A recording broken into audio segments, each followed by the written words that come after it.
the premise of it could have quite easily just have turned itself into a horror film.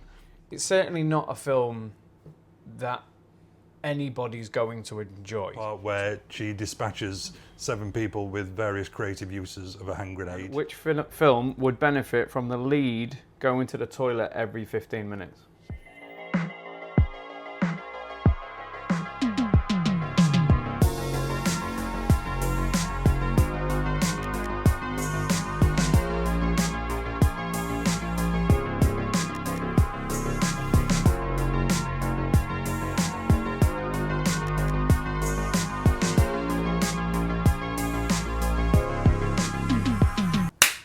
Hi guys, welcome to the CineShow Podcast. I'm Jamie, this is... Matt.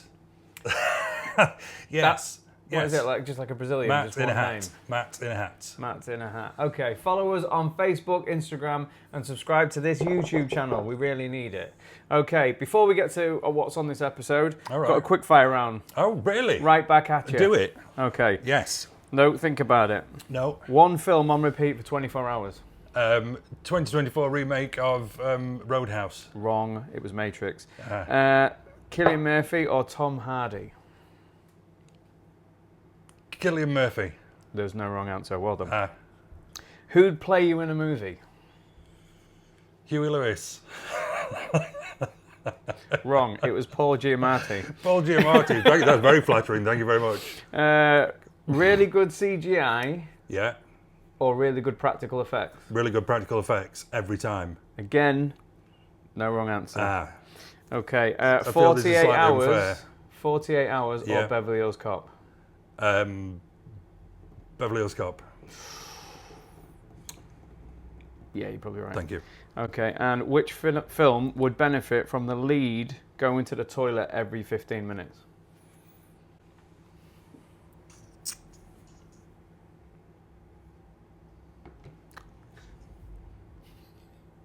Start the music.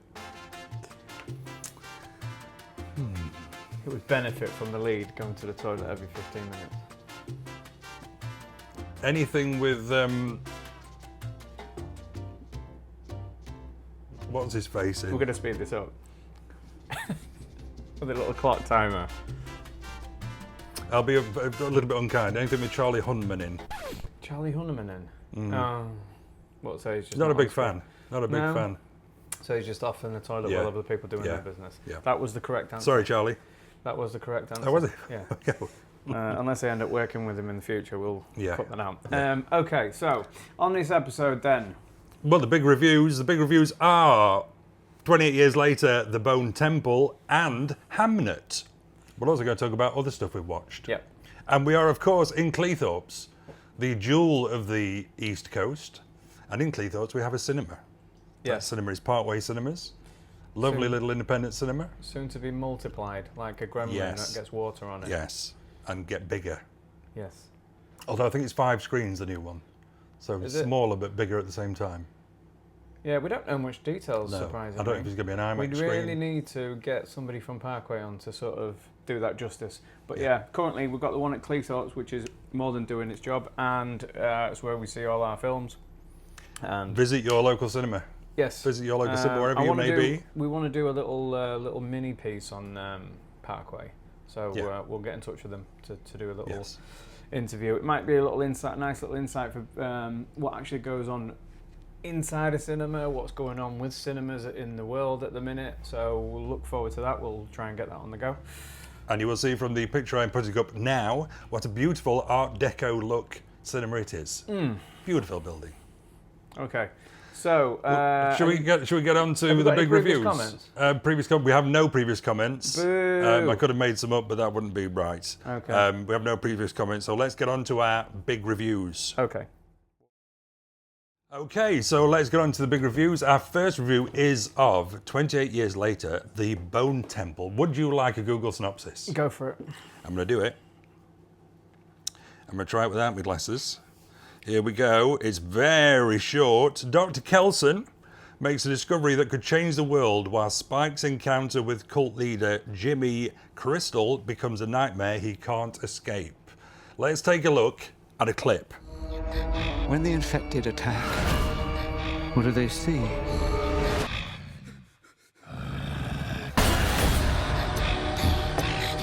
I believe the infection can be treated.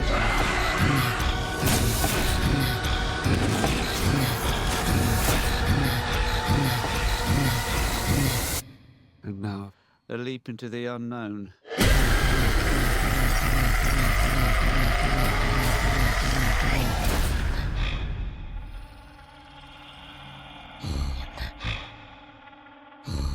Okay, so that's 28 years later, The Bone Temple, directed by Nia DaCosta. This one isn't by Danny of the Boyle. No. This is by Nia. Yeah, and you can tell. That's not a slight at all, but you can tell that it's got a slightly different tone to it. Yeah, I dare say slightly for the better in this one. Well, it had lost that. It was more what's the word, mainstream looking, possibly, rather than having all the little fancy iPhone-y bits. I couldn't really tell whether some stuff was on some kind of. Yeah, I think some of it was still camera. shot with the same tech. Yeah, I do believe. So Nia, first film was the Candyman remake of a few years ago, which wasn't too bad. So she's not done a great deal. I don't know what the history is between her and Danny Boyle or what the connection is, but she was chosen. So what did we think then of 28 years later, The Bone Temple? I feel like I can't actually properly review it because it's one of the only films I've seen. I've tried to think of another film like it that just felt like an episode of a TV show. It didn't have, for me, it didn't have a beginning, middle and end at all. It very abruptly gets into the end of the last one, and then it, not to say any spoilers, but it also kind of peters to the next one. So it doesn't have like an arc. It's very middle segment film. Yeah, if I had to do its arc, it would be like that, and top and bottom was just. Yeah. So weirdly, I feel like the only way I can truly give this a mark, stars, and a review is after seeing what comes after, and then I can see whether it was. A little bit like when I reviewed 28 Years Later and then found out that it was part of a trilogy. I actually liked it much more than if it was when I thought it was a standalone film, because it did kind of drop off at the end, but then when you realise it was making its but I've never watched a film that was so obviously relying on people to watch what came before it and then what comes after. Yeah. So as a standalone film, if you was just a friend who'd never heard of the franchise and he was watching that one film, I think they would be massively disappointed with it. Yeah. Because it just doesn't have that traditional 3-act sort of beginning, middle and end. It feels like you're running straight off there. So again, how it feels watching both of them together is I would have personally have just done a longer film with both of, not put them together as a 4 or 5 hour film. There's some things that could have been chopped out of them. As it stands now, I would have put a longer film together with both of the 28 Years Later and What's in the Bone Temple. I think you could have made a longer film with all of it in and still covered everything. World building, really good. Jack O'Connell's just turning out to be such a brilliant actor. Some of the stuff regarding the gang, his gang, and the shock moments and stuff like that, I don't think it's as a revelation as I've seen people sort of coming out with. I certainly can give you 10 films that give you that same kind of like people, going on a rampage and stuff like that, almost like the Manson family type thing. So that part of it didn't. It was great, but it wasn't a revelation. I'd seen it before. The beginning bit was good. I thought the beginning bit started well. Again, it didn't start with a boom. It just started as like a straight transfer. Well, there was a level particular transfer. clever bit at the very beginning, which was the background, which was audio from 28 Days Later. Yes. And then you hear Cillian Murphy shouting "Hello," which is the very first kind of scene. I like that, as that kind of brought it in. Yeah, but acting, I think the acting's fantastic. The direction was really good, but yeah, again, I don't think I can really give it a star rating until I see the next one, and then I'll kind of look at it a bit more as its piece. Well, if I may challenge, go on. I would say that I absolutely loved it. Okay. And a lot of people have. Probably for a lot of those reasons that you've given, in the fact that I found it completely unpredictable. for one of the first ones I've seen in ages, where I really didn't know what was going to happen. I hadn't seen the trailers, and from 5 minutes to the next, I didn't really know what was going to happen. Okay. So obviously we came straight from the end of 28 years later. Spike's been taken in by the Jimmy Gang. All that, but even the bits at the very beginning where there's it's a slight spoiler, but having now seen the trailer, it's kind of in the trailer where he has to face off against other gang members. I thought that was going to be kind of a bit of a play down that Sir Jimmy was going to say, oh no, really, we're not going to make you fight and stuff. But that kind of follows through with quite kind of brutality. And then what was happening at the same time as all the Jimmy Gang stuff with Dr. Ian and Samson, the Alpha, I thought was also absolutely brilliant, and I didn't really know where that was going to go. So that's the bit for me that brought this film through, was that bit. Yeah. Not without giving any spoilers, but that Doctor bit with the Samson and a justifiable relationship. The way they create that relationship and what it's built on, and why Samson wants to be with the Doctor. Yeah. Actually, you can completely understand, and I thought it was really clever. That's the main thing for me. That means that you've learnt something in this tale of, as fun as it was, the gang part of it, you could tear out of it and you'd still not be losing anything on the story, on a plot, as a plot surgeon. But what if we see it as the whole trilogy as Spike's journey? Then it becomes crucial in a sense. I'm not going to be able to know that until I see the second one. So we had Spike in the first one. Obviously, he gets his test of adulthood, where he goes out hunting with his dad and that kind of stuff. Yeah, love that. And then this is now showing what Spike's been through, which is just horrendous, being taken in by the Jimmy Gang and coming out the other side of that. So in that sense, the plot is moved forward in the sense of Spike. If they do something with it in the third one. Because you've got so many characters up there. So you've got his Spike, dad who runs off after getting that note. We can only presume comes back in the first one. Not to be seen in this film. Yeah. You've got the pregnant woman that... You've got another person in the thing who's there. There's just a lot of loose ends. Yes. A lot of them. Now, if the last film is really tied up well in a bow, then I'll come back and say that was a fantastic chapter that got it there. It didn't rush to get it there, and then as a trilogy, it would be a great watch to watch all three. But as it stands now, I just think they've got... But I said the same thing about the first one as well. The way they left the open-endedness of the first one, I did say to you that if they do not pull that out of a nosedive, that's awful. And I don't think, for me personally, they've fully pulled it out. They've definitely pulled. It's not crashed, but they haven't fully pulled it out of that nosedive yet. So a lot rides on this last film. If it is, I don't know if it's going to be a 3 or a 4 or whatever, but if it is going to be sort of sewn up in the last film, or the next film, it's got a lot of work to do. A lot of work. But if it does it, then that could end up being one of the best trilogies. Yeah, particularly horror trilogies. I mean, like I say, I really enjoyed it. I thought Jack O'Connell, as you said, was absolutely brilliant. I think the stuff with Ray Fiennes is unreal, amazing, and really goes for it. Well, so did Jack O'Connell, to be fair. I thought the whole Jimmy Gang thing, I thought the members of the Jimmy Gang, the way that they were drawn out was really good. Some of the situations therein. Thank you, Alice. If Alice, you could just possibly just pass back the microphone. Thank you. The various scenes involving the Jimmy Gang, which I found quite... In fact, there was one scene in a cottage that I found almost a little bit Tarantino-esque, because it was dialogue-based, and you just knew something very unpleasant was on the way. You were just kind of waiting for it to break. But again, it just, for me...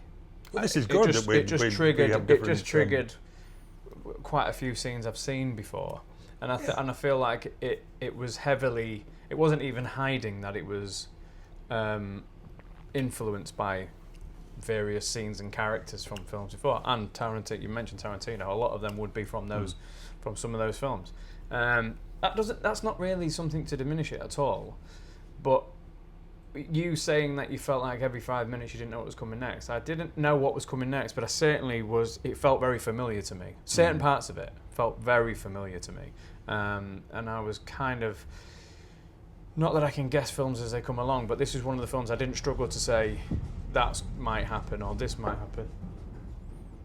That is the charity shop bins being emptied next door and they disagree with me. rumbling They along. disagree with me. All right, fair enough. It's the rumbling of the god of movies is upset. But basically, yeah, I actually don't. It sounds like I don't like it. I loved it. I thought it was a great film, but giving it a star rating, I think I'll either give it a rating that wouldn't do it any justice, and then I'll probably bump it up later on, or I'm not going to give it one. Right. Because I don't feel I can fully review it. Just based, I've never seen a film format like a TV show. Like I've seen films what open up from stuff and then they leave you to the refreshingness comes from. Yeah, I guess so. But then as a film, the difference between TV and film is that people love to go to see a film because they still want to come away as standalone and feel like they've been given the beginning, the middle and the end of that film. That is not the case here. There's no resolutions as such. Oh, no, maybe one. I disagree. Maybe one. I disagree. But yeah, it just it felt like a mid-section episode, not even like a penultimate episode. It didn't feel like a penultimate episode. Say if you was watching a TV show, Stranger Things, Breaking Bad, something like that, it didn't even feel like the second to last episode of that. I didn't feel like there was that much excitement. And when there's so much riding on it, like we just discussed about how much has got to be sewn up in the end, yeah, that's the one thing that was just like, when I came out, I was like, yeah, it was good, but I don't know how I can review that. That's okay, and the very end, of course, does open up a lot for the third one as well. Yeah, which but we again, can't say, very so that's a big predictable. spoiler, but yes. Right, well, I can give it a star rating. Go on, then you give and it a I'm star going to rating. give it 4.5 because I really did enjoy it. Good. Thoroughly, and I've thought about it a lot since. I look forward to watching it again. So my penciled star rating, Yes. in pencil, Yes. is 3.5. Okay. And I think It could possibly it could be potentially go up to a 4.5. rubbed out and written in again. Yeah. And Okay. and I think it does have the potential for me to go back. I don't know what I gave 28 weeks later, the first one. I believe it was about 3.5 as well. I think I did 4. I think you did 3.5. Yeah, so I think there's a potential there, depending on how good the fifth one is. It definitely has the potential for the fifth one to be a 5-star for me, and me to go back and go 4.5, 4.5. It has the potential for that. I thought the dialogue was great. I think that's the bit for me. It was just really interesting listening, especially to Jack O'Connell's character, the accent he was putting on, and the dialogue as well that Ray Fiennes had got. It was just so I good. just found it very easy to watch, and it was just interesting, and I just literally, like I said, didn't really know where it was. Yeah, Where it was going to go. I have to make a note here about Ray Fiennes. He's always been a great actor. We've said before in other episodes about. But yeah, it's just like proven to me. It's like now I'm actually having to have a conversation about the De Niro Pacino type. Yeah. You know, he's wedging himself in there. Well, I think Jack O'Connell. I think when you talk about people like Tom Hardy, he's there. Yeah. He just needs. He had a little Hollywood break, didn't he? He did a film for Angelina Jolie. I think it was called Unbroken, where he got out of prisoner of war camp, and then that was followed with the George Clooney one, Money Monster. Right. He took George Clooney hostage in a TV studio. So we had a brief kind of, he was in Hollywood and he was kind of doing his stuff, and then he kind of fell off again. Right. But now with what was the previous thing he was in? Not so long back. Sinners. Sinners, of course, Right, yeah. So he's had Sinners and this really close together. So hopefully he'll start getting the attention he deserves, because he is brilliant. Cool. That's it. That's and still showing at the cinema. So definitely from me, go and see it, and from Jamie, go and see it. Thinking about it as a Definitely go trilogy see it, and yeah. what's going to kind of come next. Yeah. Okay, so next we have Hamnet. Hamnet. So yeah. Now I didn't see this, so shall I read a Google synopsis Yeah, do it. for Hamnet? And then you can tell us all about it. Hamnet. William Shakespeare and his wife Agnes celebrate the birth of their son Hamnet. However, when tragedy strikes and Hamnet dies at a young age, it inspires Shakespeare to write his timeless masterpiece, Hamlet. What shall I do? Keep your heart open. Look.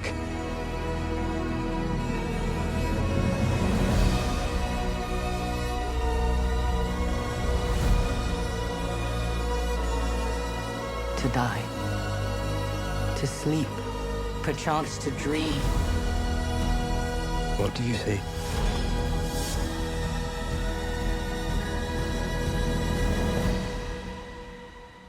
Why? Bye. Why? Bye. Why? Hamnet is, for me, amazing. I really, really liked it. It's a slow grower. It's on simmer for a while, and so it's cooking very, very well. But it's a performance-driven film. What I will say is, and I said it to you previously, is that it's certainly not a film that anybody's going to enjoy. It's not a mainstream. It's not like just being a film lover or whatever is going to be enough. It is a niche film. It is people who like to go in and watch performance-driven text, moody types of films. So it does have its niche thing. But for those who do like them films, it's a 5-star film.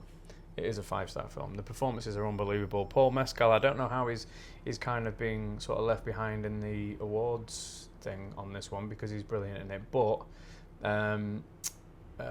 Jessie Buckley is very deserved of all their plaudits. I remember watching Wild Rose and thinking she was particularly She's good. so in that. good. But in this, she's out of this world. Like, she's put herself up there now. And I would be amazed if she didn't win the Oscar for it. Could I ask at the end of it, would I come out of the cinema depressed or elated? Or somewhere in between? I think you would come out of it neither. You would come out of it... Lost. No, it's heartwarming in the end, but depressing for quite a lot of Right. it. But it really does get you in your feels. It gets you in your emotions in a very real way. The film itself is the cinematography, the tone of it, the lack of lighting and things like that. It lends itself to it because shadow plays a big part in the film as well. So the cinematography is sort of lent really heavily into shadow. I won't spoil it, but you'll see why. Shadows and stuff like that really play a large part of. It's almost like a character.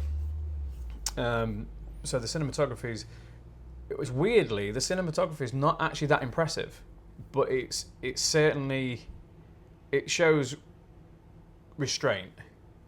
Yep. For the purpose of the film, and it's better for it. It's the cinematography is not flashy.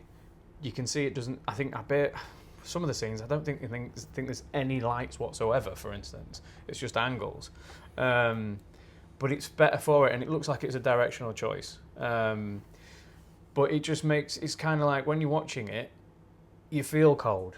It's one of them. It's really sort of for a couple of shots, one in a field, and one where there's like clearly a CG shot of like 16th, 17th century London.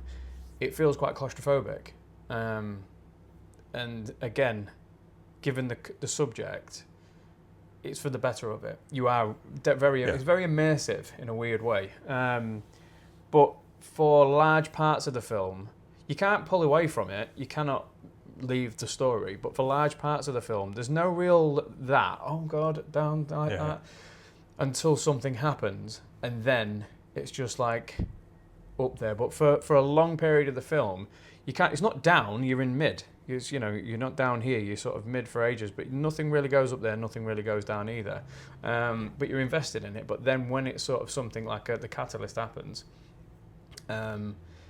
that's quite tense. And then, like I say, and Max Richter, the guy who did the score, you may know a piece that he did, and it's been used in 1,000 films, but I don't think it's been used as well as this. So, is it called On the Nature of Daylight or something like that? Something like that. But he's got a piece of music that's been used in so many films. It was in Shutter Island. Right. Was it Shutter Island? Where with DiCaprio, where he goes to see his wife and his wife. Is there any chance you could sing it to me? No, it's too. But it sounds like Emmerdale. Sad. But do you know what? It is one of the most emotive pieces of music ever. Like I dare say, I'm sure I'd know if I heard other than the theme to Schindler's List, I think that's the only thing that I could think that really sort of gets you that emotional about the subject. And it was from an album. It wasn't even for a score. I know him from the score of something else. But he's carry on while he's I'm, come in to do the full score for it, but he's obviously brought back his sort of centerpiece for this. And yeah, it's probably the best I've ever seen it used, and it's at the right thing of the film as well. It's called On the Nature of Daylight or something like that. I might be wrong.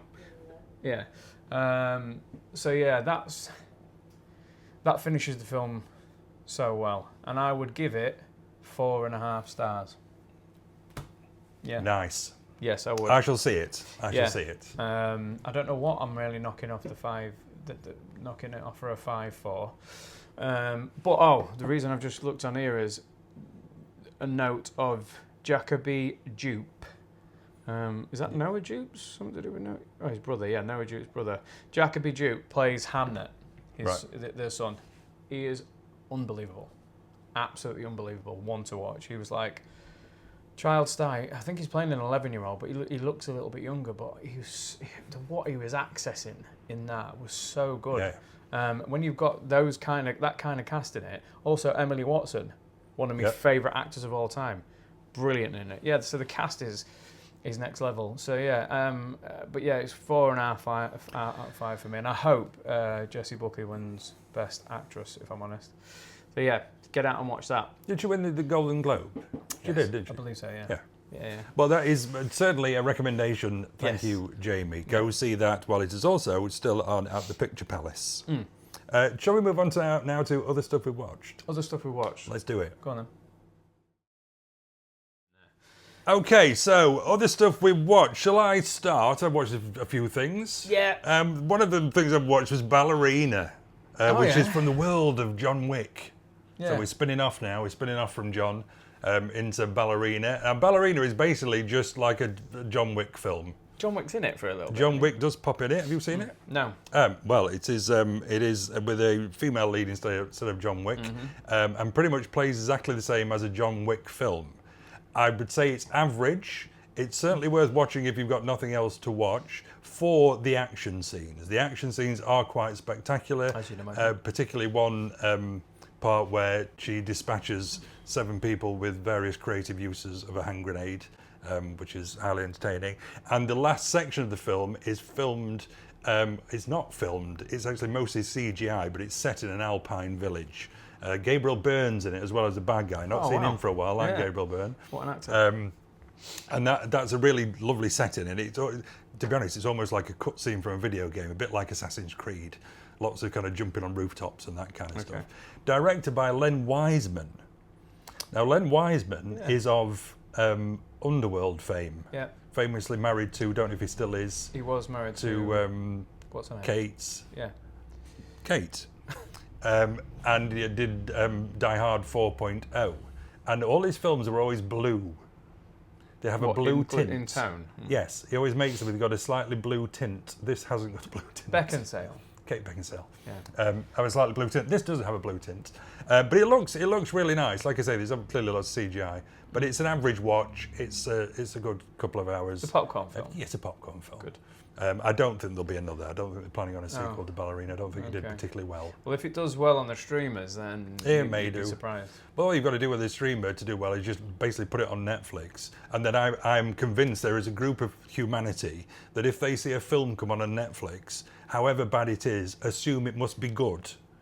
Otherwise, why would it be on Netflix? So when you look at the Netflix top 10, some of the worst films ever made are in the 1 and 2 position because they've suddenly popped up on Netflix. They've got the rights, and everyone assumes, we must watch this. It's a new Netflix film. It must be brilliant. But you'd be surprised at how things do get second filmed or greenlit for something else. Because I was reading an article not long ago saying that the types of films that streamers really want are ones like that, the popcorny films, where they will have legs. So let's say it opens up to 2 million views, and then for the next 10 to 12 weeks it gets 500,000 people watching it.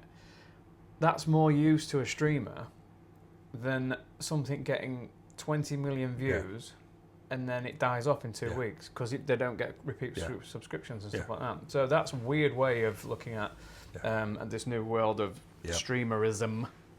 I also watched a film called Friendship, which was on Tony Charlton. Hey Tony, top 10 list that was on the comments when we did the top 10 of 2025. Okay. Starring Paul Rudd and, just to make sure I get his name right, Tim Robinson. Tim Robinson plays a kind of lonely, very awkward, there's something very unhinged about just the way he is, looking for friendship. Paul Rudd moves in as a neighbour on his street who's a local TV weatherman, and they form a kind of initial bond. The character Tom Robinson plays becomes very what's the word?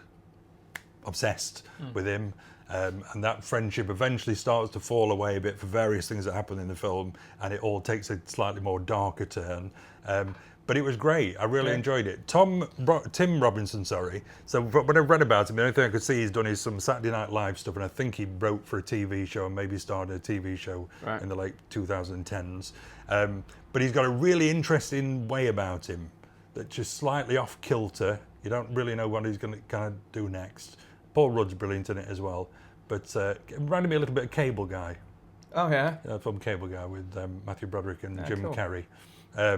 But that's a definite recommendation. It's called Friendship. I have one more. Is there anything you want to slip in before I slip that in? Mine was 1,000 Blows. Oh yes, TV show. So the second series of that came out on Disney Plus, and wasn't as good as the first. Huh. Yeah, but again, That's a shame. if you're invested in the first, I don't think you're definitely not gonna come away feeling that you've wasted your time. And nor would I say it's another one where I don't know if I'm getting a bit nice in my old age, but I can't say it's bad, but it didn't go to the heights I thought it would, and it didn't close out as spectacular. It's another one that you're kind of just guessing quite easily, whereas the first one was, again, the writing was really cool and it was a bit unpredictable, and the 40 Elephants was really prominent in that and quite slick, and some of the ways that they'd gone about it. Now it just feels, it kind of felt like they'd all decided it was going to be the last one, so everybody needs a pat on the back and a walk out the door. Yeah. Do you know what I mean? But with the cast that you've got there, you're not really going to go wrong. But one of the biggest disappointments was how Stephen Graham was in the first one. It's almost like they'd transplanted a new personality into him, Right. with a new haircut, which makes him look a little bit softer and whatnot. So he's played it really, really well. It's just the character, it's just the script. The script was far too big a U-turn from his original character, which is one of the things that made the first series so interesting. He stands out in that first one. He kind of blends in the second one. So yeah, but still worth a watch. Particularly if you've seen the first one, it's still worth a watch. The visuals are good. Erin Doherty is the one thing that you can pull away from that and just say she is she's again like Jessie Buckley. You know that she's now put herself on that sort of like thingy stage, as Stephen Graham, I suppose. But yeah, it just kind of like, it didn't peter out. It just sort of went like that and then went like that. Right. You know what I mean? Yeah. But yeah, enjoyed that. And then, I don't know if it's worth throwing in a play. I went to see a play with Breaking Bad. Bryan Cranston called All My Sons. I have literally just picked up his autobiography from a charity shop the other day. All right. Which I believe he wrote himself. Cool. Oh, nice. I think that would be pretty cool. Yeah, I went to see a play and it's called All My Sons. Never knew the story before, but for those who like to go see shows, plays and whatever, that is a 5-star. That is a 5-star recommendation. I've been to see a lot of plays where Hollywood stars have, done the changeover, and I felt like, as quality as they are in their acting or whatever, they've just not been able to let go of the cinema acting, and they've stomped over co-stars, and it's all about me. And I don't even think they've done it on purpose. It's just like it seems like they feel like they've been brought in on the big payday to get bums on seats, so therefore they are the main attraction of it. He hasn't done this at all. If anything, he hasn't made co-stars look or feel small. He just feels like he's, championing him for them, and he's giving him the space, and he's like making him feel big. It's like you can see that the cast members are alongside him feel really okay in his space, and it, like elevating them as well. But the story, it's heartbreaking. Arthur Miller play. Yeah, so if you've got, I think it's only on for a week or so, or it's closing up, but if you do get down to London much and it's on, I definitely recommend going and see that. It's not a film, but I'll throw it in there anyway. Super. And my last one is what was on your top 10 list of last year, the Ballad of Wallace Island. Unbelievable film. So I watched that. That had popped up on, I think it was Now TV. So I gave that a watch, and I did. I really liked it. I mean, I'd say Tim Key is Tim Key in everything. Yeah. There's a TV show was in called something around a witch finder comedy thing, which is worth seeking out. It only had one series. It was only a couple of years ago. And he's also in the Alan Partridge stuff, isn't he? Yeah. The This Time TV show. So he does always kind of play himself. It could have quite easily, the premise of it could have quite easily just have turned itself into a horror film from the minute they kind of get to the island. Oh, with just right, like some psycho who draws them on their own into this. Maybe there's an idea there. This kind of very quiet but island. I agree with you on the Tim Key thing, but he's never played Tim Key. Has never played Tim Key so good. No, he did a very good Tim Key. Yeah. But yeah, no, I enjoyed it. It was good. It was of the script was of the original Office quality. Yeah. It was of that high quality. Yeah. I mean, it was conventional in a sense of kind of the way it kind of plays out and stuff. But no, I did. I really enjoyed it. It was a nice, light watch, quite life-affirming, uplifting stuff. Something that I'd probably buy on DVD. Yeah, I would definitely recommend The Ballad of Wallace Island. Cool. So that's the other stuff we watched. That's it then, isn't it? Do you want to take us home, Daddy? Yeah. I'm taking you home. Yeah, so this is turning into a horror film. What's going on? Yeah, so guys, thank you. That is the end of that episode. Please give us a like, a follow, tell your friends about us. YouTube, we need subscribers. I think we're nearly at 1,000 now, aren't we? We're just a bit shy. How many? We're shy of about 850. Okay, so we're just shy of 850. So we need your help on that one, so we can keep this moving forward. And yeah, so keep your eyes out for our next retro review, which will be RoboCop, with our guest Cookie of Cookie Cooks. Yes, that'll be coming up soon as well. Okay, so that's it, I think, isn't it? That's it. Cool. See you on the next one. See you later.